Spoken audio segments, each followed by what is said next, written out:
What's up, guys? All right, so we are driving. We're out here in Emporia, Kansas. Kind of close to Kansas City, I suppose. We just fueled up. This is one of the main reasons I love. Like, we used to run our last lane. It was cool, right? Up and down the 5 or out from San Diego. We pick up. Really consider it short haul. Yeah. About 500 to 600 miles. Yep. And then we just go up, run up to the bay, and then back, you know. Or we'd load up in San Diego, and then we'd head out to like Arizona, like Phoenix.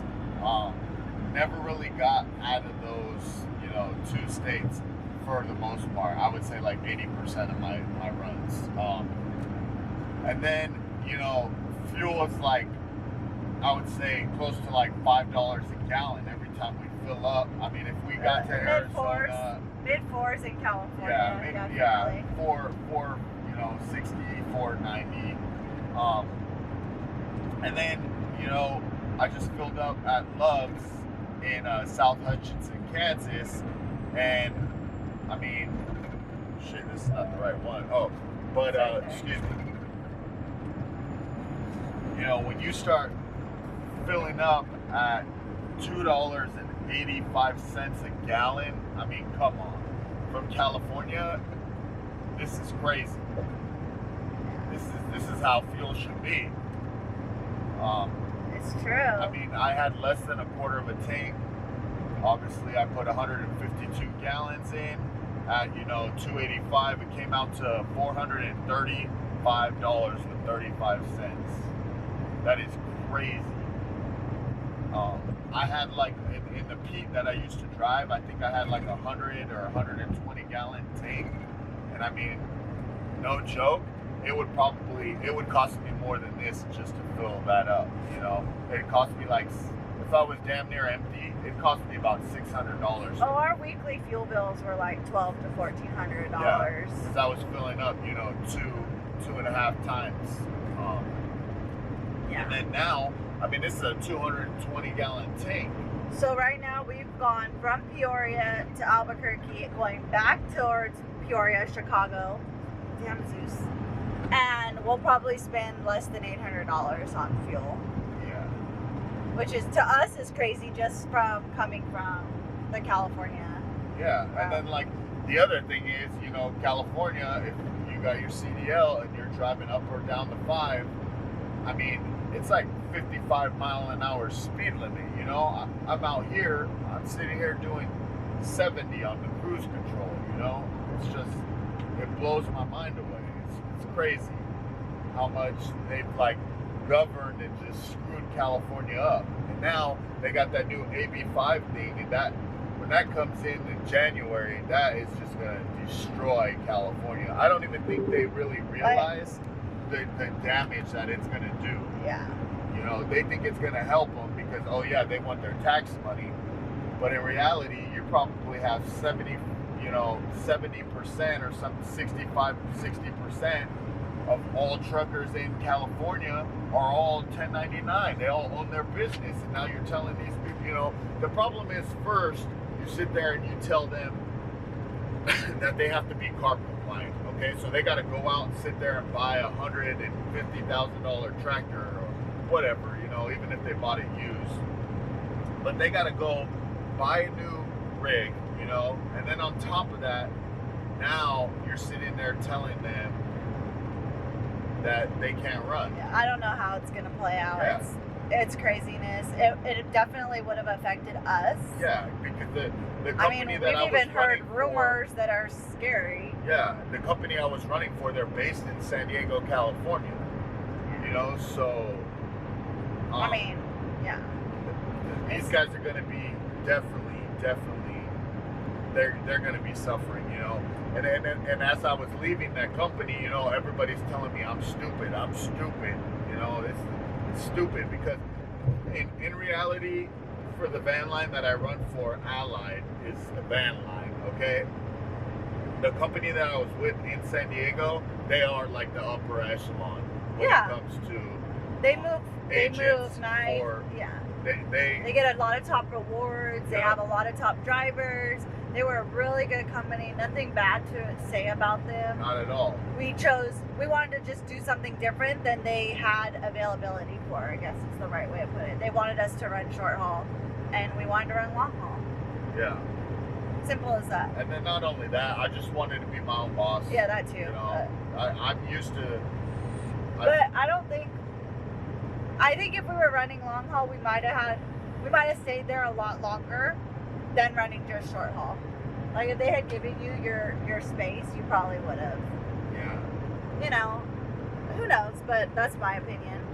Yeah. So. It's all good. And these guys don't even know, like, okay, the van line's sitting there sending out these emails about, oh, they don't know what's going to happen, and then, you know, the owners of these you know, agencies are sitting there talking amongst each other, sitting there because they don't know what they're going to do. They're like, oh, what are you going to do? Oh, we don't know. Well, what are you going to do? You know?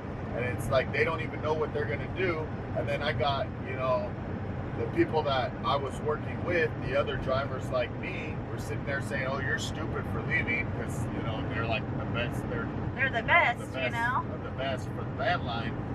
And then, you know, I sit there and ask basically my boss, the guy I was contracting for, and he's like, well, as of right now, like, we don't know what's gonna happen, and we're not gonna do anything until they say anything. And I'm just like, oh my God. So I had to be proactive about the situation. I just had to get the hell out of there. Because these people, they're gonna keep running until they get fined or whatever. Yeah, until either they get fined or I don't think it's going to get to that point, because I don't think the owner of the company would sit there and go that far. But I mean, they're going to have to be company drivers, or they're just going to have to be let go. And I wasn't going to be sticking around to the point We can't where, afford to be let go. Yeah, like we need to keep making money. Yeah, like even I took a hit just changing agents, because we were out of work for over a month. It was a 3-week process. About a month, yeah. You know, and then, you know, I thought I was gonna get the truck, and then that kind of fell through. So it was just one thing after the other. But they were cool enough to say, hey, you know what? Just go pick up a Penske and just start running. We'll cover it until we figure out the details of what your situation's gonna be. And for me, that was so. It works for us. Yeah, absolutely. Worked for us. So. Yep. A little rant, a little conversation to add to our day in the life vlogs. Just give you a little bit of the background story of what's going on. Yeah, let you guys know a little bit more about us too, and like why we make the choices we do, I guess. Yeah, it's like every single time, you know, there's levels to this, you know, and I feel like every time that I've made a move, it's been consistent to better, you know. I think that would be a cool video too, like how he got into it and like how we ended up going from, you know, starting out breaking into this moving industry into actually deciding to do, you know, owner operator and run your own line hauls. You know, I think that'd be a cool video. But like as I was saying, you know, the first company, when I got my CDL, I just hopped on with any company because I wanted to work. And that first situation, it was just toxic. Like I would be running out on the road, and you know, I would have a comp data card, but when it was time to, you know, when it was payday, you know, I would do everything I needed to do. I would pick up my loads, I would deliver, you know, I would turn in my paperwork.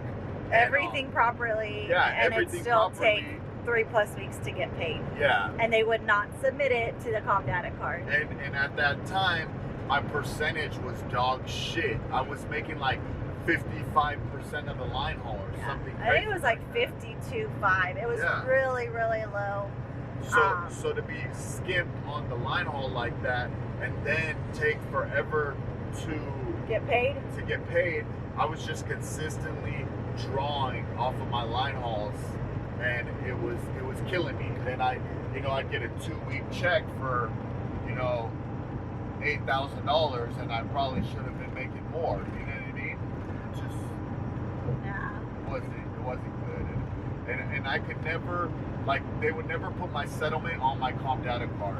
And I always had to, like, at the time she wasn't running with me, So I would sit there and I would call I would the go office. pick up the check every like, hey, is my check Friday. ready? Oh no, your check isn't ready. Well, you know, payday was like 5 days ago. What do you mean my check's not ready? And they were just robbing Peter to pay Paul. It was toxic.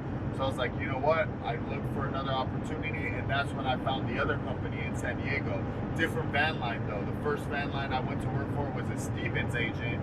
They got bought out by a van line called Wheat and Beacons. So I just made that move to Allied, and I started running for them, and everything was good. But it was a whole different situation, a whole different, ball game. I was used to sitting there with the first company I was with. I was used to taking draws. I was technically considered an owner-operator there, but the line hauls were just so shitty that I wouldn't really see any kind of profit. You know what I mean? And you guys might laugh and be like, oh yeah, $7,000 and $8,000 in 2 weeks, that's not bad, but yeah. It is when you're paying labor and fuel. Yeah. Like, we have a lot of more expenses than just the average, freight or truck driver or what, we have labor expenses. We have to pay labor. Him and I can't load 25,000 pounds. It would take us 2 weeks to do that.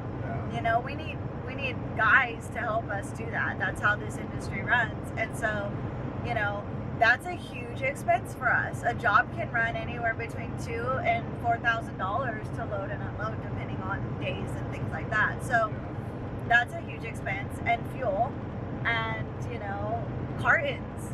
Those are our true expenses when it comes to this business. Those are the things we really pay for. But yeah, it just wasn't worth it. At the end of the day, when you break it down, you're like, wait, I just ran for a week and a half and made, $800, $900. It's like, no. To us, that is not enough to survive. Like, not at all. Like, I didn't have, I think my biggest check for the first company I was with, I think $8,000 was my biggest check. Yeah. I think I got only like 3 checks. And I remember exactly. That was a full trailer, a full boat, and overflow that went from San Diego to up in Portland, outside of Bend or one of those places. And I remember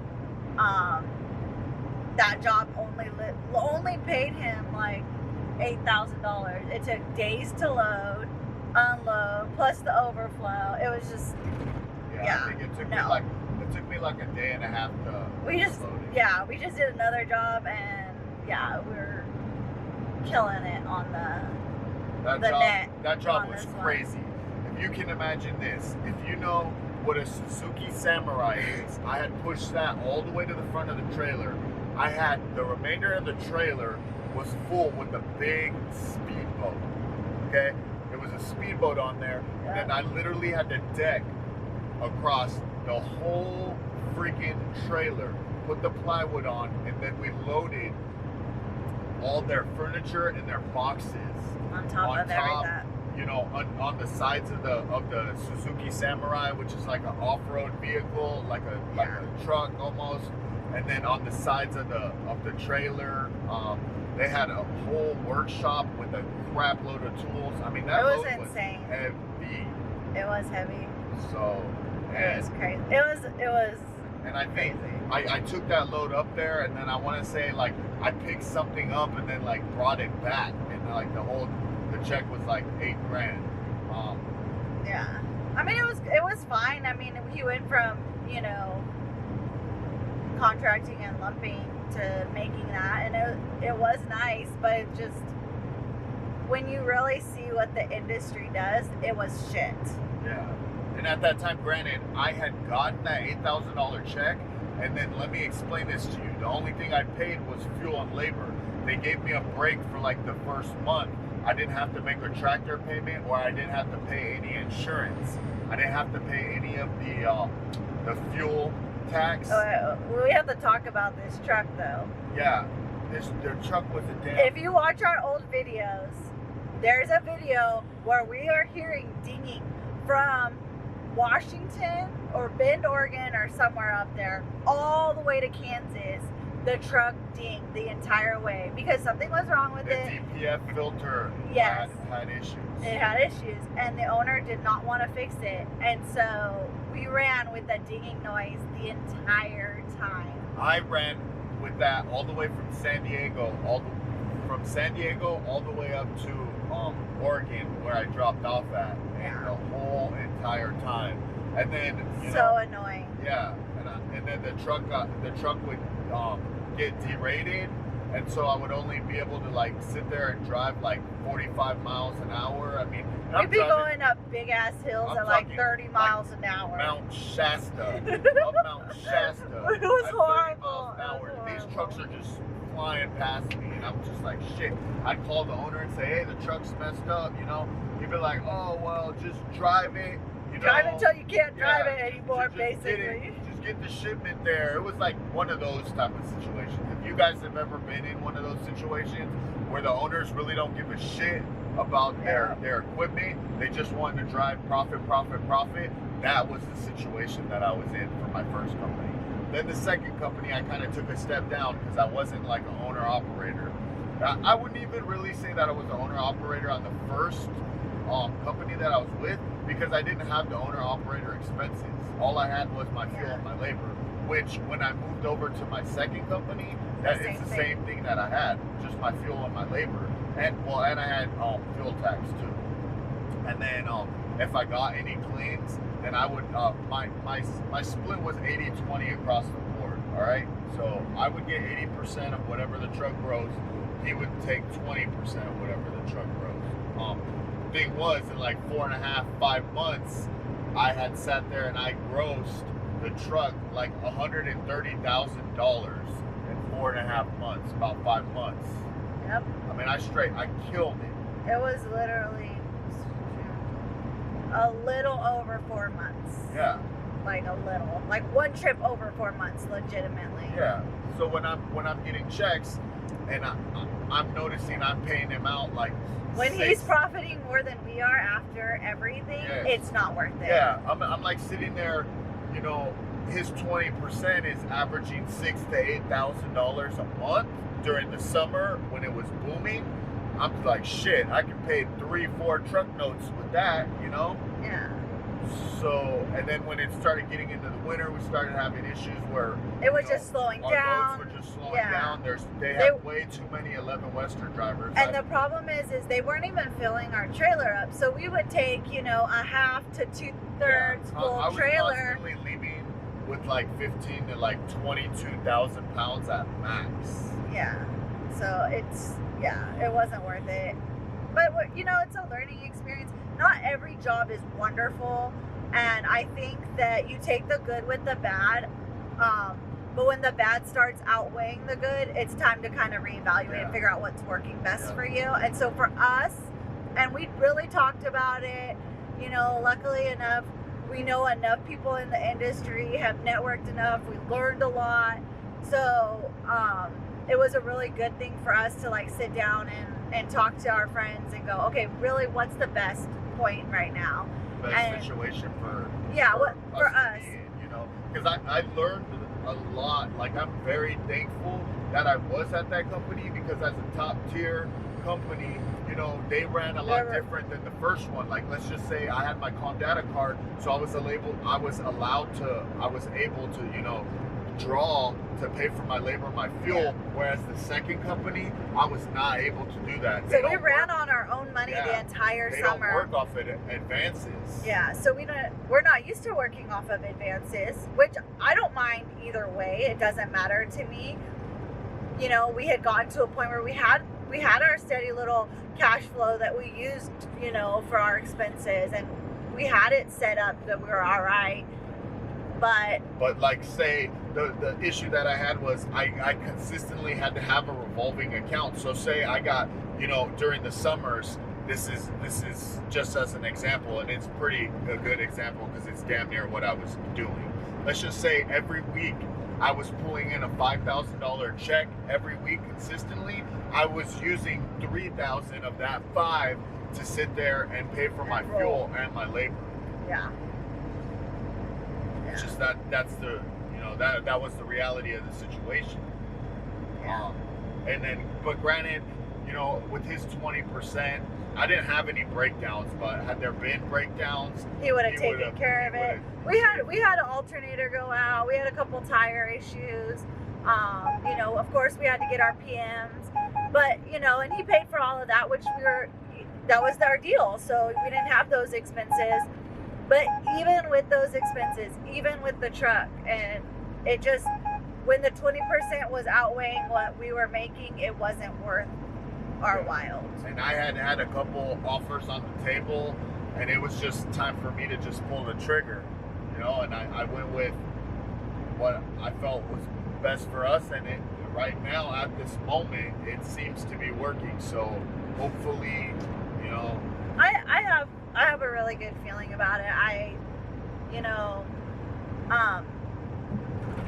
facts and statistics speak for themselves. Yeah. And that's something that we spoke with our friends about and determined that, you know what, this is a better long-term plan for us.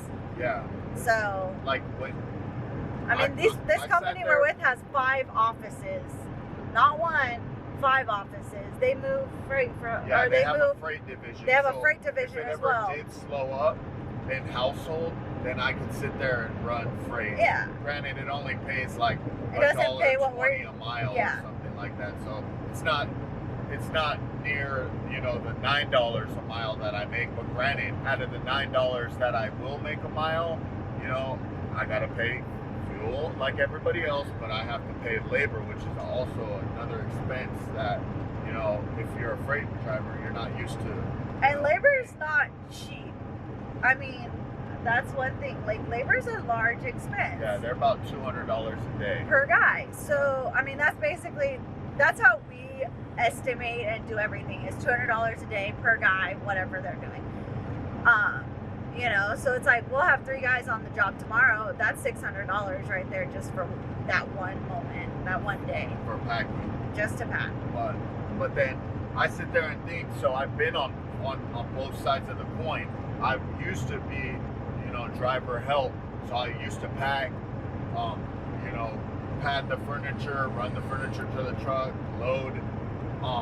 So I know now, from a driver's standpoint, that good help is not cheap. It's cheap worth paying help for. is not good.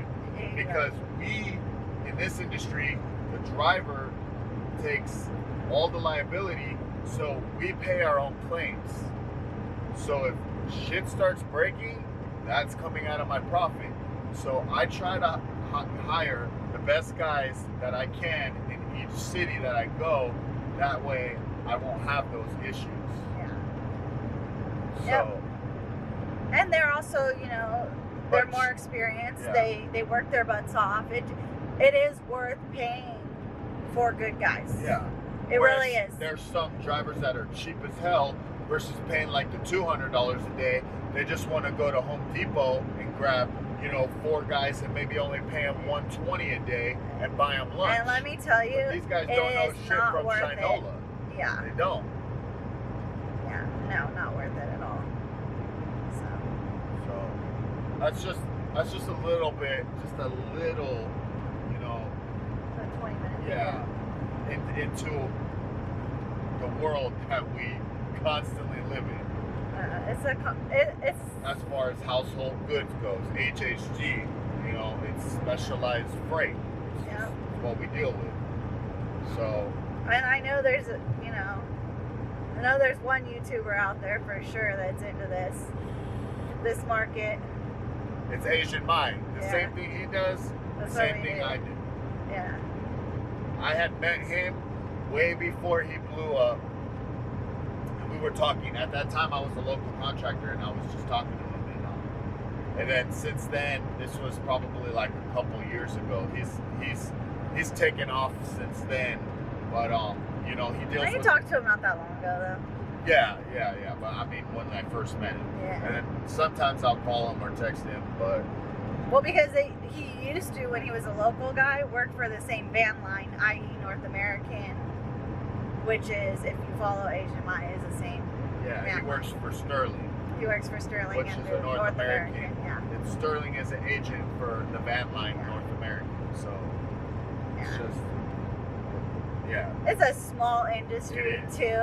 Like, it's a very small industry. Everybody knows everybody. Yes. For the most part. So, Yeah.